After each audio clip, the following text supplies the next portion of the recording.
Hi, Preston. Gail, thanks for coming in. How was Boston? Boston was good. Quite a dynamic team that Nathan's put together up there. You're right about that. It's a real joy working with a top-notch client who's having a great year. Quite a contrast to the Beekman engagement. That's what I wanted to see you about. Eric Manning phoned while you were gone. It doesn't surprise me. I wanted to brief you before going there this afternoon. Actually, I took the liberty of asking Timothy to fill me in. Timothy? Well, did he explain to you the battles that we've been having over inventory and receivables allowances? Laid them all out clearly. Then I paid a visit to Beekman. Spent an afternoon with Eric Manning, and we worked through the issues. Oh? You'll be happy to know that we ironed the whole thing out. Really? Came to a reasonable compromise. They got the numbers to their annual report printer, and everything's put to bed. The job just requires your signature. Well, when you say reasonable compromise, how did their bottom line turn out as a result of this compromise? Small profit, but a lot less than their board was expecting. I thought you'd be pleased. Yes, well, I guess I just need to take a look at what the final resolution turned out to be. Of course. I've had the files waiting in here for your return. The final financials are here, client data that Timothy copied, and the engagement control form, which just needs your signature. Well, once I finish with writing the prelims on the Boston engagement, I will go over this. Please do. I've already signed the audit report. Jordan Smith's the concurring partner on this. Naturally, he won't let us release our opinion until all the signatures are in place.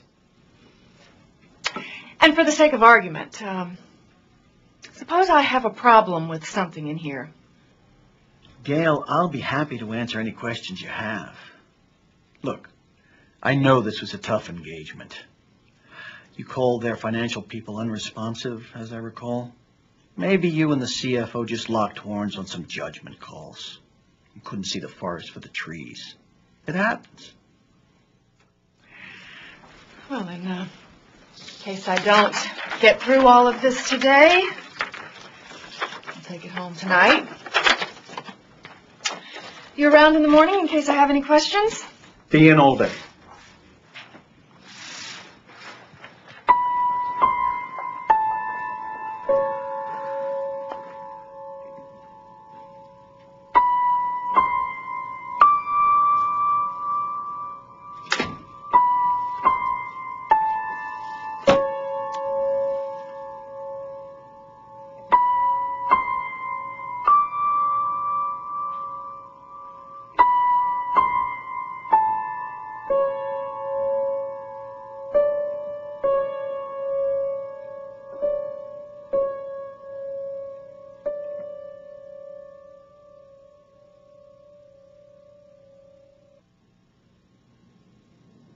Now that I've seen exactly what marketing expenses are capitalized in that bizarre asset account, I can finally give you the details for a reversing adjustment. Hallelujah. Timothy, where do you stand with the depreciation test?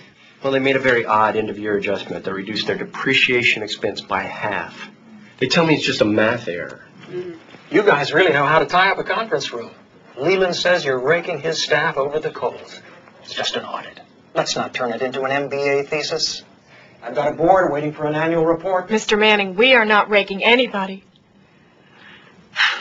Well, what I was hoping to say is you get me the item-by-item inventory turnover statistics and the after-the-year-end cash receipts detail like we've been asking for, and we'll be ready for a real discussion.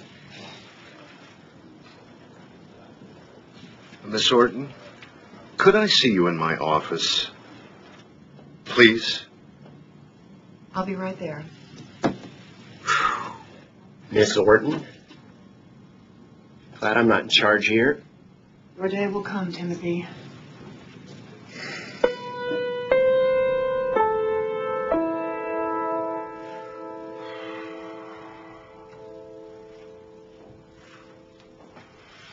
I think the old man has expressed my displeasure with the pace of your audit. I'm aware that he'd like the annual report out just as soon as possible. Frankly, Miss Orton, we expected this audit to be finished 2 weeks ago. As I did, Mr. Wilson, but we have been asking for subsequent cash receipts data and inventory turnover statistics. Now, without that data, I am in no position to accept your allowance numbers for obsolete inventory and bad debts. Now, as we both know, those are the key judgments in this audit, and lacking proof to the contrary, I have to believe that both allowances should be doubled. Oh, come on. We're dealing in a gray area on both issues. Your young people may be very smart, but they do not know our business, Miss Orton. I'm not trying to tell you how to manage your business. Let me just get down to brass tacks. Last year was a very tough year. Between the mega stores and the flood of dot-coms, we traditional wholesalers have seen our margins squeezed like Florida oranges. Your pinstripe team comes in here and finds some honest mistakes in our numbers, and I can live with that.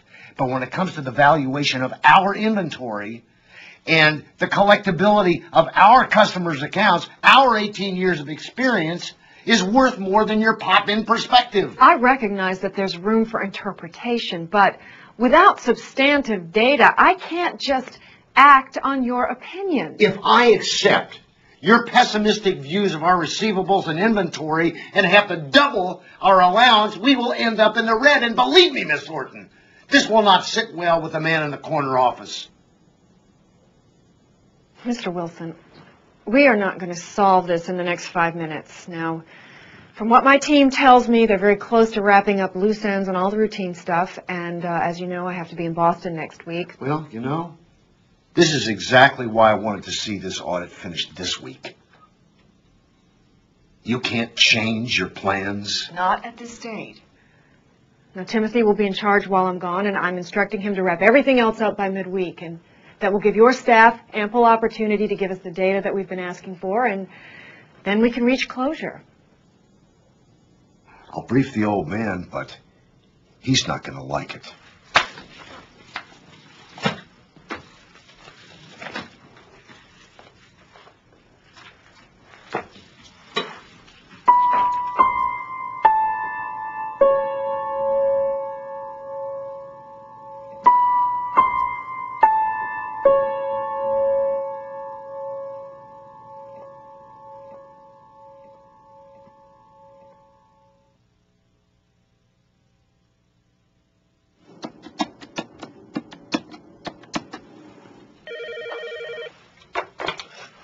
Preston Treadway.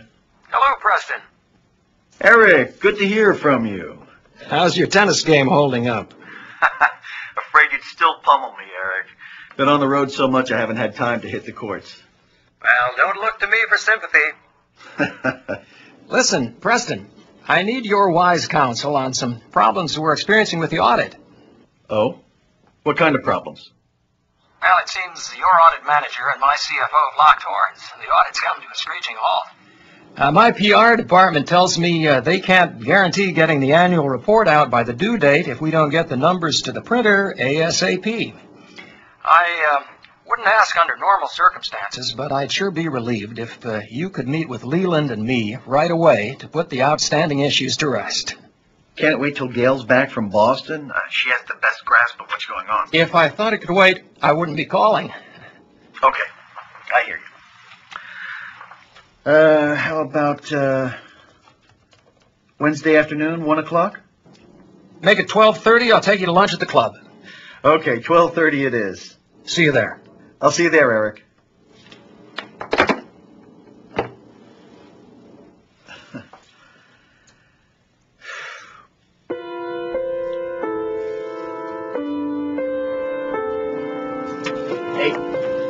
In a hurry? Off to Preston's office. Son's come up on the audit. He wants a briefing.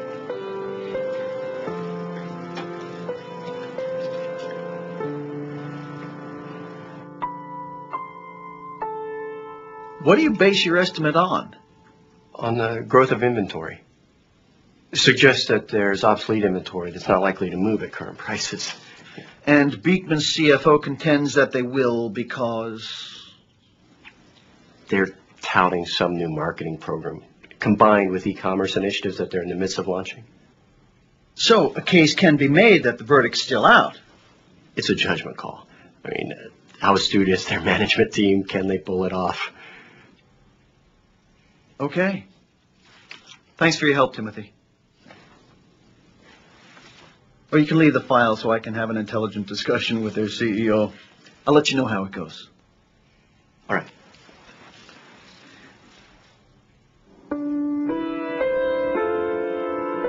So, what do you think? I'm not sure.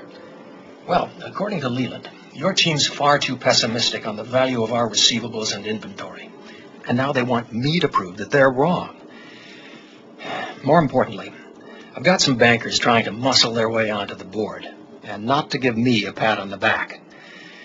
I've hinted that despite a tough year, we're going to emerge from it with a reasonable profit.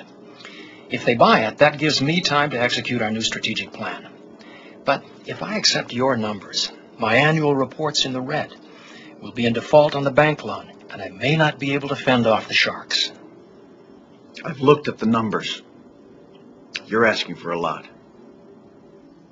How about this? I'll give you the depreciation and the advertising costs if you can see your way to signing off on our receivables and inventory. I can't go that far, Eric. What if you eat a third of the receivables and inventory? Oh, that'd be about $100,000 profit. You always did do your homework, Preston. While you were still on the tennis court. Why don't you call in your CFO? See if we can't put this to bed. I told him to be on call for us.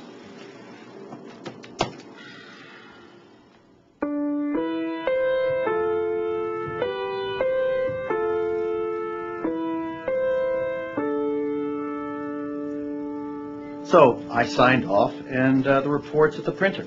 Of course, I warned them not to make any public announcement until we completed our internal review and sign off. I'll go over it as soon as possible. I appreciate it, Jordan. Call me if you spot any problems. Don't worry. Preston. Audit manager's signature.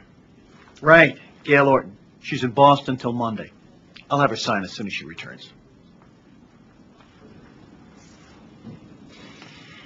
Sounds good.